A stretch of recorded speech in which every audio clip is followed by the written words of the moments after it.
आज आम्ही तुम्हाला अमरावती जिल्ह्यातील एका महत्त्वाच्या घटनेबद्दल माहिती देणार आहोत। महाराष्ट्रातील भाजपचे उपाध्यक्ष आणि अमरावती जिल्हा ग्रामीण अध्यक्ष रविराज देशमुख यांचा वाढदिवस नुकताच मोठ्या उत्साहात साजरा झाला। या निमित्ताने त्यांनी कौंडिण्यपूर येथील वर्धा नदीच्या कॉरिडॉरच्या कामाबद्दल एक महत्त्वाचा संकल्प घेतला आहे। यासह आगामी निवडणुकीत भाजपचा झेंडा फडकविण्याचा त्यांचा विश्वासही त्यांनी व्यक्त केलाय। चला पाहूया सविस्तर रिपोर्टमध्ये। महाराष्ट्र भाजपाचे उपाध्यक्ष व अमरावती जिल्हा ग्रामीणचे भाजपा अध्यक्ष आज रविराज भाऊ देशमुख यांचा वाढदिवस विठ्ठल रखुमाई यांच्या नगरीमध्ये कौंडिण्यपूरमध्ये मोठ्या उत्साहाने साजरा करण्यात आला। विविध सामाजिक उपक्रम आज राबविण्यात गेले। विविध रोग निदान शिबिर आयोजित करण्यात आले। यामध्ये चष्मा वाटप, रक्तदान शिबिर, विविध चर्मरोग, अस्थिरोग आणि विविध जे स्पेशलिस्ट डॉक्टर आहेत ते बोलवण्यात आले होते। एकूणच रविराज भाऊ काय म्हणणार, आपल्या वाढदिवसानिमित्त काय संकल्प घेतला आणि काय आपली संकल्पना की आपण वाढदिवस वर्धा नदीच्या काठावर करत आहे? हा माझा वाढदिवस 55 वरून 56वा वाढदिवस। पहिल्यांदाच मी कौंडिण्यपूरमध्ये करत आहे। सातत्यानं जनतेच्या आरोग्याच्या सेवेत आम्ही राहत आलेलो आहोत। लाखो लोकांना आरोग्याची सेवा दिली आणि त्याचबरोबर जवळपास 37,000 चष्म्यांचं सुद्धा आम्ही आतापर्यंत वाटप केलं की आरोग्य ही संपत्ती, आरोग्य चांगलं असेल तर माणूस जीवनात काही करू शकतोय। आणि आमचा यावेळेसचा विषय होता की खऱ्या अर्थानं आपला या भाग आणि आपला अमरावती जिल्हा, मी जिल्हाध्यक्ष झाल्यानंतर अमरावती जिल्ह्याचे माननीय पालकमंत्री चंद्रशेखरजी बावनकुळे साहेब त्यांनी मला पहिला प्रश्न विचारला की रविराज या अमरावती जिल्ह्यात काय करायला पाहिजे प्राधान्याने। मी म्हटलं साहेब आपल्याला अमरावती जिल्ह्यात कौंडिण्यपूर हे कॉरिडॉर करायला पाहिजे। कौंडिण्यपूर पहिलं आपलं मिशन असलं पाहिजे। त्याचबरोबर पर्यटनाच्या दृष्टीनं चिखलदरा जिथे आता लवकरच काय वाक होतो आहे ते आपण केलं पाहिजे आणि या दोन भागाचा विकास केला तर खऱ्या अर्थाने आपल्या अमरावती जिल्ह्यात सुख समृद्धी येईल आणि आपल्या अमरावती जिल्ह्याचं चित्र बदलेल। जसं सिटीलँड, बिझीलँड, ड्रीमलँडमुळं अमरावती जिल्हा हा मध्य भारतातली कपड्याची बाजारपेठ बनलेली आहे। मोदीजींनी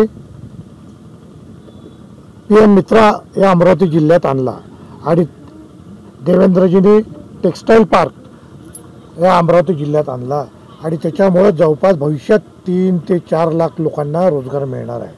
आणि आमच्याच भागात म्हणजे तिवसाचा मी नागरिक आणि तिवसाचं माझं गाव, या परिसराचा खऱ्या अर्थानं कसा विकास होतो याच्याकडे माझ्या डोक्यात सतत विचार चालत होते की एवढं चांगलं तीर्थक्षेत्र, रामायण महाभारतातलं तीर्थक्षेत्र कौंडिण्यपूर आपल्याकडे आहे आणि हे मागं का बरं आहे। मग सातत्याने आम्ही एक उपक्रम राबवत गेलो। वर्धा मातेची सातत्याने रोजची आरती आम्ही चालू केली। आता जवळपास शेकडो लोक आरतीला येतात। त्यानंतर आम्ही भगवान श्रीकृष्णाची रंगपंचमी या कौंडिण्यपुरात चालू केली, कारण भगवान श्रीकृष्णाचं सासर आणि रुक्मिणी मातेचं माहेरघर हे कौंडिण्यपूर आहे।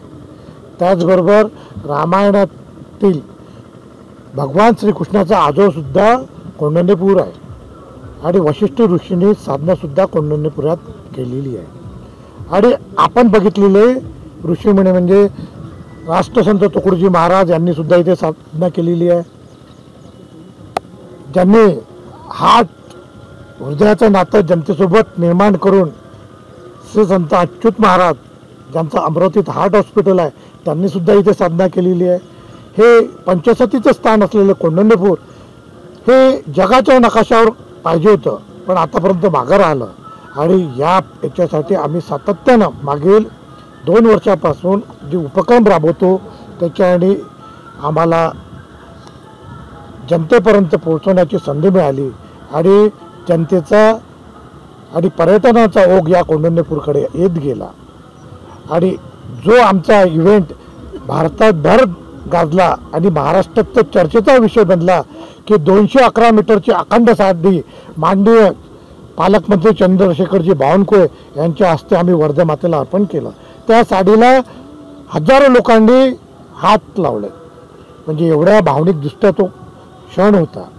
आणि त्याचंच उत्तर आम्हाला मागच्या आषाढी एकादशीला याच कोंढाणेपूरमध्ये 10,000 भक्तांची इथे दर्शनासाठी आले होते आणि या वर्षीच्या आषाढी एकादशीला लाखोचा आकडा म्हणजे 2.5 लाखाचा आकडा या कोंढाणेपुरात गाठले. कोंढाणेपूर ते मार्डीपर्यंत गाड्याची लाईन होती, इकडे आर्वी रोडनी लाईन होती आणि जिकडे तिकडे कोंढाणेपूर एकच चर्चा होती. यासाठी आमची सिटी न्यूज, MB न्यूज यांचं मोठं सहकार्य आम्हाला लाभलं. एकूणच काय म्हणणार की जे काय राज्याचं नेतृत्व आपल्याकडे, राज्याची जबाबदारी आणि त्यानंतर अमरावती जिल्हा ग्रामीणची जबाबदारी, येणाऱ्या स्थानिक स्वराज्य संस्थेच्या निवडणुकीच्या दृष्टिकोनातून आज वाढदिवसानिमित्त काय संकल्प आहे? स्थानिक स्वराज्य संस्थेच्या निवडणूक लवकरच लागणार आहे. म्हणजे येत्या दिवाळीत स्थानिक स्वराज्य संस्थेच्या निवडणुका लागल्या असतील. तो शेवटी निवडणूक आयोगाचा विषय आहे, पण आमच्या कॅल्क्युलेशननुसार दिवाळीत लागायला पाहिजे. त्या अनुषंगाने केंद्रात आमचं सरकार आहे आणि राज्यात आमचं सरकार आहे. केंद्रात मोदीजींचं सरकार आणि राज्यात देवेंद्रजीचं सरकार आणि अमरावतीत स्थानिक स्वराज्य संस्थात आपलं भारतीय जनता पार्टीचं सरकार असलेलं तर मोठ्या प्रमाणात विकासाचं नातं म्हणजे डबल इंजिन नाही तर ट्रिबल इंजिन या अमरावतीकरांना मिळणार आहे. आणि या ट्रिबल इंजिनचं सरकार खऱ्या अर्थानं या अमरावतीचा विकास करेल. जिल्हा परिषदेला मी ठामपणे सांगेन की या वेळेस आतापर्यंत भारतीय जनता पार्टीला यश मिळालं नाही, पण रुक्मिणी मातेच्या आशीर्वादाने आणि भगवान कृष्णाच्या आशीर्वादाने ठामपणे सांगतो की यावेळेस भारतीय जनता पार्टी जिल्हा परिषदेवर भारतीय जनता पार्टीचा झेंडा लावणार म्हणजे लावणार. आणि या मिनी मंत्रालय आम्ही भारतीय जनता पार्टीचे कार्यकर्ते काबीज करणार. आमची टीम पूर्ण सक्रिय झालेली आहे, ताकदीनं पुढे येत आहे आणि खऱ्या अर्थानं आपल्या अमरावती जिल्ह्याच्या विकासासाठी, आपल्या राज्याच्या विकासासाठी दिवसरात्र मेहनत घेत आहे. त्यातलाच हा उपक्रम आहे. कोंढाणेपूरचा विकास म्हणजे खऱ्या अर्थाने अमरावती जिल्ह्याचा विकास राहणार आहे आणि या विकासाच्या दृष्टिकोनातून आमचं मिशन कोंढाणेपूर चालू आहे. लवकरच आम्हाला मोदीजी कोंढाणेपूरला कॉरिडॉरची मान्यता देणार आहे आणि त्या अर्थाने आम्ही खरी रुक्मिणी मातेच्या आशीर्वादाने सारं घडतं आहे. पण पुढचं चित्र आम्हाला दिसत आहे की कोंढाणेपूर बदल रहा आहे, याचं चित्र बदल रहा आहे. कोंढाणेपूरचा कच्चा चिवडा लवकरच पक्का चिवडा बनणार आहे आणि खऱ्या अर्थानं विकासाची गंगा या कोंढाणेपुरात वाहणार आहे. एक शेवटचा प्रश्न, प्रत्येकाला महत्वाकांक्षा असते की मी आमदार व्हावं, खासदार व्हावं. महत्वाकांक्षा आपल्याला होती, तिवसा मतदारसंघाला इतकं मजबूत आपण केलं आणि पुढे सुद्धा आपल्याला असं वाटते कुठेतरी एक नेतृत्व तुमच्या कार्यकर्त्यांना वाटत आहे, तुमच्या समर्थकांना वाटत. आज जी गर्दी बघून हजारोच्या संख्येने तुम्हाला लोकांनी शुभेच्छा दिल्या, म्हणजेच कुठेतरी आज नेतृत्व तुमचं लोकांना आवडलं. मी सिटी न्यूजला सांगू इच्छितो की मी जिल्ह्यातला सारात लाडका नेता आहो. भारतीय जनता पार्टीचे कार्यकर्ते भरपूर प्रेम माझ्यावर करतात की त्याची गणनाच नाही. अरे पार्टीच्या सेवेत मागील 31 वर्षापासून आहो. पार्टीने मला जो मान सन्मान दिला, मला प्रदेश उपाध्यक्ष बनवलं, जिल्हाध्यक्षाची या स्थानिक स्वराज्य संस्थाच्या निवडणुका असताना निवडणुकीच्या तोंडावर मला जिल्हाध्यक्ष बनवलं. माझ्या पार्टीचा माझा विश्वास आहे. पार्टी माझा नक्की भविष्यात मोठा विचार करेलच आणि तो पार्टीचा विषय हे मला ठाम माहीत आहे. पण माझी पार्टी, माझा त्यांच्यावर विश्वास, त्यांचा माझ्यावरचा विश्वास, यामुळं मला संधी मिळेल आणि जनतेची सेवा मी तशी करतोच आहे. आणि पार्टीच्या वेगवेगळ्या पदाने म्हणा, अजून काही मोठ्या जबाबदारीने मला मिळणार आहे आणि माझं आयुष्य मी पार्टीच्या सेवेत आणि जनतेच्या सेवेत घालवणार आहे.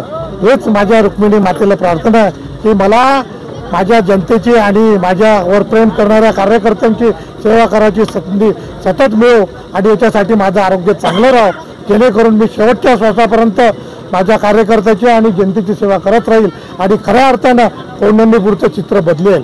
यासाठी हे रुक्मिणी माता आणि वर्धा माता मला आशीर्वाद देईल, एवढंच मला सांगायचं आहे.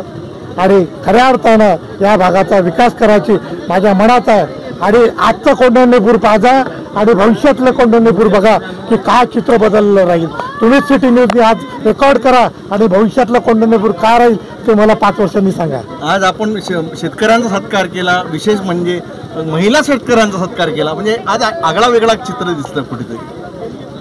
मी स्वच्छ भारत अभियान अंतर्गत ज्या मंदिरांचं स्वच्छतेकडे काम आहे आणि खऱ्या अर्थानं स्वच्छतेतून समृद्धीकडे त्या मंदिरांची वाटचाल आहे. आपल्या महाराष्ट्रातलं एक मंदिर असं आहे की ते देशाचं मॉडेल बनलेलं आहे, ते शेगाव संस्थान. संत गजानन महाराजांच्या आशीर्वादाने, तिथल्या भक्तांच्या असलेल्या निष्काम सेवेमुळे आणि तिथल्या ट्रस्टच्या दिवसरात्र झटण्यामुळे शेगाव संस्थान खऱ्या अर्थाने आपल्या देशाचं मॉडेल बनलेलं आहे. त्याच धर्तीवर आमचे जे संस्थानाचा जे आम्ही सत्कार घेतलेला आहे त्या संस्थानाच्या दिशेने वाटचाल करत आहे आणि स्वच्छतेतून समृद्धीकडे या देशाचं वाटचाल होणार आहे. आणि त्याचबरोबर आपला कृषीप्रधान देश आहे. आमच्या ज्या भगिनी आहे त्या शेती करतात आणि खऱ्या अर्थानं भावांपुढे एक आदर्श ठेवतात की शेतीचे अच्छे दिन आने वाले आहे, मोदी जी अब आया है तो सब बदलने वाला है. त्याच्याने चिंता करायचं काही काम नाही. पुढचे दिवस शेतीचे आहे. शेतीचा आपला शेतकरी राधा राहणार आहे आणि खऱ्या अर्थानं शेतकऱ्यांचं सन्मान करणारं मोदीजींचं सरकार केंद्रात आणि महाराष्ट्रात देवेंद्रजी सरकार आलेलं आहे. आणि शेतकऱ्यांसाठी 72 पोल टाकून जेव्हा वीज मंत्री बावनकुळे साहेब होते त्यांनी विजेची सेवा केली. आता तर दिवस रात्र विजेची सेवा आमचं सरकार करणार आहे आणि शेतकऱ्यांची, खऱ्या शेतकऱ्यांची कर्जमाफीसुद्धा आमचं सरकार करणार आहे. त्याच्याने शेतकरी बांधवांनी चिंता करू नका. केंद्रात नरेंद्रजी आणि राज्यात देवेंद्रजी आणि अमरावतीत आमचे बावनकुळे साहेब हे ठामपणे शेतकऱ्यांच्या पाठीशी आहे आणि आम्ही सुद्धा तुमच्यासोबत आहोत. आम्ही खऱ्या अर्थानं शेतकऱ्यांचे आहोत आणि शेतकऱ्यांसाठी मी नेहमी म्हणतो की शेतकऱ्यांचा सन्मान करा. या देशात सर्वात प्रामाणिक कोण आहे तो शेतकरी बांधव आहे. त्या शेतकऱ्यांच्यासाठी आम्ही सतत दिवसरात्र मेहनत करू आणि या कृषीप्रधान देशात भारताचं चित्र बदलवण्यासाठी मोदीजींना 2047 पूर्वी विकसित भारत करायचा आहे. आणि आपल्या लाडक्या मुख्यमंत्री देवेंद्रजींनी आणि आता लवकरच राखी पौर्णिमेचा कार्यक्रम आमच्या भगिनी देवाभाऊंना राखी पाठवणार आहे आणि संदेश पाठवणार आहे. त्या देवाभाऊंना आमच्या जिल्ह्यातून लाखो राखी जाणार आहे. आणि त्याचबरोबर अमरावती जिल्ह्याचे दमदार पालकमंत्री बावनकुळे साहेब सारं चित्र बदलवणार आहे. खऱ्या अर्थानं दिवसरात्र मेहनत करून आले. इकडे बावनकुळे साहेब, तिकडे राज्यात देवेंद्रजी आणि मोदीजी जे जनतेसाठी दिवसरात्र झटून राहिले. चित्र पूर्ण बदलणार आहे. त्याला थोडासा वेळ लागतो पण बदलाची स्थिती पूर्ण आलेली आहे. त्याच्याने भारत हा 2047 पूर्वीच विकसित भारत होईल आणि देशातलं पहिलं राज्य जे देवेंद्रजीचं स्वप्न आहे ते महाराष्ट्र लवकरच पूर्ण करेल. आणि बावनकुळे साहेबाला अमरावती जिल्हा विकसित करायचा आहे. ते सुद्धा महाराष्ट्रातला पहिला विकसित जिल्हा म्हणून अमरावती जिल्हा करेल. आणि आम्ही ठामपणे आणि भारतीय जनता पार्टीचे कार्यकर्ते त्यांच्या पाठीशी आणि त्यांच्यासोबत त्यांच्या हातात हात टाकून काम करण्यासाठी तत्पर झालेलो आहे. स्थानिक स्वराज्य संस्थांच्या सर्व निवडणुका, जिल्हा परिषद असो की नगर परिषद असो की पंचायत समिती असो, आम्ही सर्व निवडणुका जिंकणार आहोत आणि भारतीय जनता पार्टीचा झेंडा नगर परिषद, पंचायत समिती आणि जिल्हा परिषदवर लावणार आहोत. भारत माता की. तर होती रविराज देशमुख यांच्या वाढदिवस सोहळ्याची आणि त्यांच्या आगामी राजकीय संकल्पांची सविस्तर माहिती. कौंडिण्यपूर येथील वर्धा नदी कॉरिडॉरचा संकल्प असो किंवा आगामी निवडणुकीत भाजपचा विजय असो, रविराज देशमुख यांनी दोन्ही आघाड्यांवर आपली भूमिका स्पष्ट केली आहे. त्यांच्या या प्रयत्नांना कितपत यश मिळतं हे पाहणं महत्त्वाचं ठरेल.